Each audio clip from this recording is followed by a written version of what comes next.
He was a troubled Jedi Knight, scarred by the death of his mother and the foreseen demise of his wife.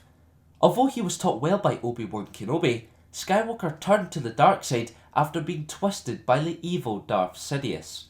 He may have been the chosen one, but he helped destroy the Jedi Order and ruled over the galaxy with a ruthless nature. After years of serving the dark side of the Force, he was brought back to the light by his son, Luke Skywalker. However, his legacy as Darth Vader continued and inspired the Knights of Ren. As there is so much information on Anakin, there will be 2 videos covering his life. Part 1 will look at his journey to becoming Vader, and Part 2 will look at his path back to the light side. It's Christmas Day, guys. Let's hope you got some awesome presents, and let's commence episode 100 of Star Wars Lore.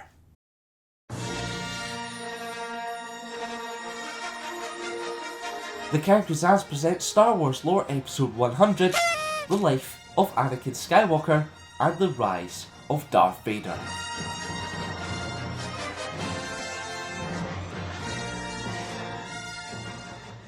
Anakin Skywalker was born into slavery on Tatooine under the ownership of Gardulla the Hutt.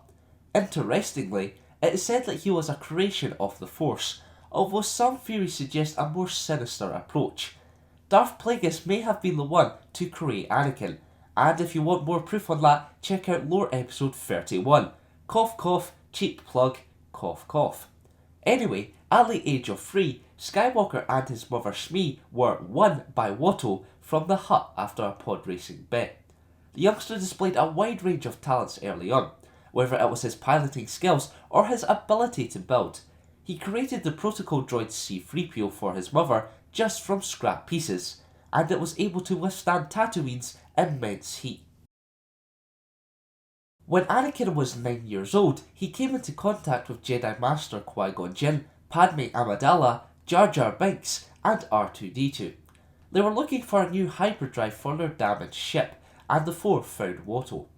Amidala and the young slave seemed to form an instant connection. This helped Skywalker in his decision to help them out. The party never had enough money to buy the parts they needed. However, if Anakin managed to win the Boonta Eve Classic pod race, then the prize money would cover the cost. Although the pod race never started off smoothly for Skywalker, and during the race he faced technical difficulties, the youngster managed to win the event and secure the prize money.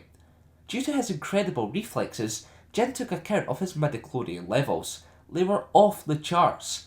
The Jedi quickly concluded that the boy was the chosen one, and so had him released from slavery. Sadly, Anakin's mother could not also be released from slavery.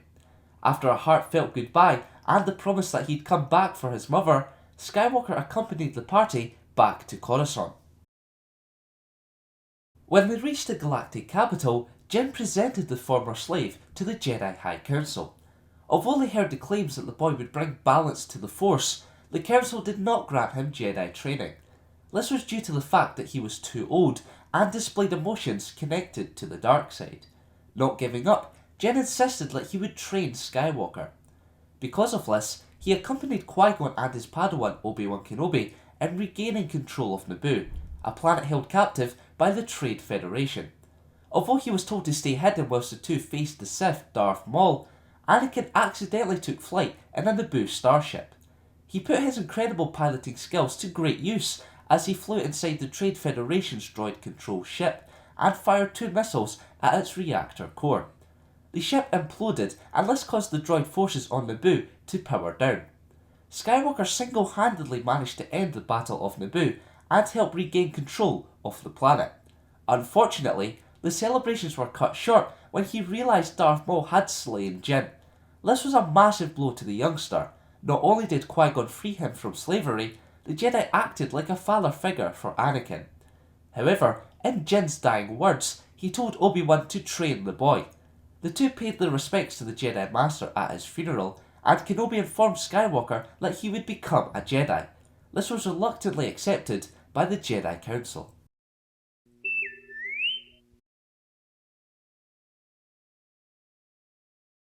Ten years later, Obi-Wan and his Padawan were tasked with protecting Senator Amidala after a few attempts were made on her life. Anakin could hardly contain his excitement. He looked forward to seeing Padme again. They both were pleased to be reunited, and Amidala commented on how much the Padawan had grown. That same night, bounty hunter Zam Wesell made an attempt on the Senator's life. Thankfully, the two Jedi sensed it and managed to protect Padme. Following the assassination attempt, Kenobi and Skywalker pursued Wesell. After a chase through Coruscant skyline and streets, the Jedi confronted the bounty hunter. Unfortunately, an unidentified figure shot Zam before she could reveal who was really behind the assassination attempt. But Kenobi was able to use the saber dart to trace the mysterious figure. Whilst his master travelled to Kamino, Skywalker was assigned by the Council to protect Amidala on Naboo. During the two's time on Naboo, they both developed strong feelings for each other. This was something both had to ignore due to their roles in the Galactic Republic, especially with Anakin being a Jedi, who are not allowed to love. Soon after, the Padawan had visions of his mother in pain, so he and Amidala left Naboo for Tatooine. They found Watto, but the Toydarian told him that he had sold Shmi to Klieg Lars a while ago. They found the Lars family. However, Skywalker's mother had been abducted by a group of Tusken Raiders.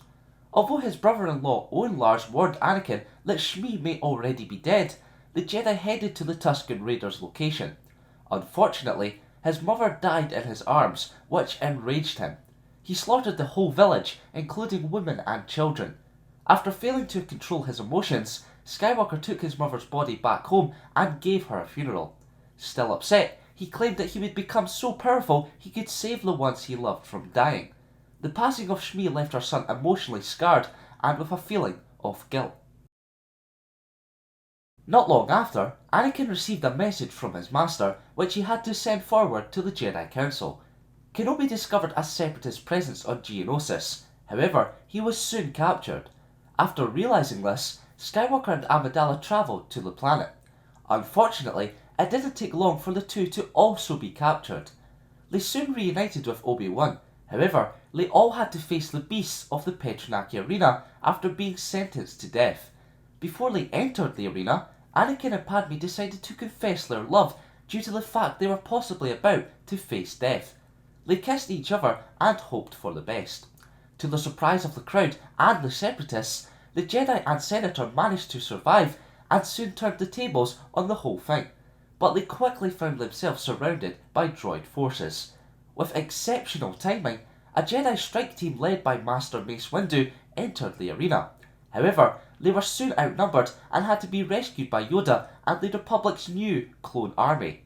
Obi-Wan, Anakin and Padme all boarded a Republic gunship and pursued the fleeing CIS leader, Count Dooku. As a massive fight broke out on the surface of Geonosis between the droid and clone forces, Kenobi and Skywalker chased Dooku to his secret hangar. However, this came after Amidala fell out the gunship due to a cannon blast. This was something the Padawan struggled to continue from. They both encountered the Count. However, they never had the numbers advantage for long as the cocky Padawan rushed Dooku. He was hit by Force lightning and was temporarily removed from the action. This left his master to fight the Sith Lord alone. Dooku proved to be too powerful for Obi-Wan and the Jedi was slashed on the right arm and leg. Before the Sith Lord was able to kill Kenobi, Skywalker jumped up and saved him. His master then threw him his lightsaber and the duel continued. Although he put up a good fight, Anakin was also defeated, losing his right hand in the process. Before Dooku could escape, he was confronted by Grandmaster Yoda, the Count's former master. Although Yoda proved to be just as powerful as, if not more than, Dooku, the Jedi had to stop an object from crushing the injured Kenobi and Skywalker, which allowed the Sith Lord to flee. Soon after, Padme returned and aided her lover. The two later married on Naboo in secret after the Padawan was given a cybernetic replacement hand. The Battle of Geonosis kicked off the Clone Wars, a conflict where Skywalker became a general in the Grand Army of the Republic and where he mostly led the 501st Legion. He was given the Resolute, a Venator-class Star Destroyer, to serve as his personal flagship. In addition, Anakin was given a new lightsaber, which replaced the one he lost in a droid factory on Geonosis. His first mission during the conflict was to destroy the Separatist blockade on Christophsis. During the task, the general was presented with a young Togruta female, Ahsoka Tano. he soon realised that she was to become his new Padawan, something he wasn't overly excited about. Tano helped her master and Kenobi complete their mission successfully, something that pleased Skywalker. As the Clone Wars progressed, the two formed a close relationship, and they both began to respect each other more and more. Some key quests of the Clone Wars Anakin faced were finding Jabba the Hutt's lost son, helping destroy the massive Xylo beast, aiding his Padawan and Barra Sophie in destroying a droid factory during the Second Battle of Geonosis, protecting Kamino's cloning facility from a separatist attack, travelling to Mortis where he encountered a Force ghost of Qui-Gon and saw his future self as Vader, and rescuing the captured Chancellor Palpatine. Perhaps Skywalker's biggest quest was proving his Padawan's innocence after she was suspected of bombing the Jedi Temple. He grew to really like Ahsoka and knew she would never have attacked the temple, so he did some investigations of his own. After confronting Asajj Ventress, who told him Ophi was involved, the Jedi found Barriss and found the truth. After a brief lightsaber duel between the two, the Padawan confessed she was the real criminal, not Tano. Although he managed to prove his Padawan's innocence and she was invited back into the Jedi Order, Ahsoka walked away because she felt betrayed by the Order and what was a really close friend in Ophi. The Clone Wars continued, and Anakin never had his Padawan anymore by his side. However, they would meet again. Dun dun dun! Yeah, stay tuned for part 2. Stick out tongue face. Following General Grievous's abduction of Chancellor Palpatine, Anakin and his master spearheaded a rescue attempt. After a rocky ride, the two Jedi boarded the Invisible Hand. After fighting many battle droids and facing elevator issues, the Jedi found Palpatine. However, they were soon accompanied by Count Dooku. A lightsaber duel broke out. Unfortunately, Kenobi was knocked out early on, leaving Skywalker to face the Count alone. Unlike their encounter on Geonosis, the Jedi was more experienced and skilled, making their contest a lot more even. Not before long, Anakin managed to disarm Dooku, or should I say dishand, haha. Mr. Cankers, I do believe you used that joke in Star Wars Lore Episode 50, The Life of Obi-Wan Kenobi. Yeah, but, fight me. The Jedi had Dooku's head in between his own and the Sith Lord's lightsaber, and he didn't want to kill the Count. Palpatine pressured him into taking Dooku's life. Against the Chancellor's pleas, Skywalker carried his master out of the observation deck. However, before they could escape, General Grievous captured all three. Although R2-D2 freed them, they couldn't stop Grievous from entering an escape pod. In a damaged ship, or what was left of it, Anakin had to land on Coruscant.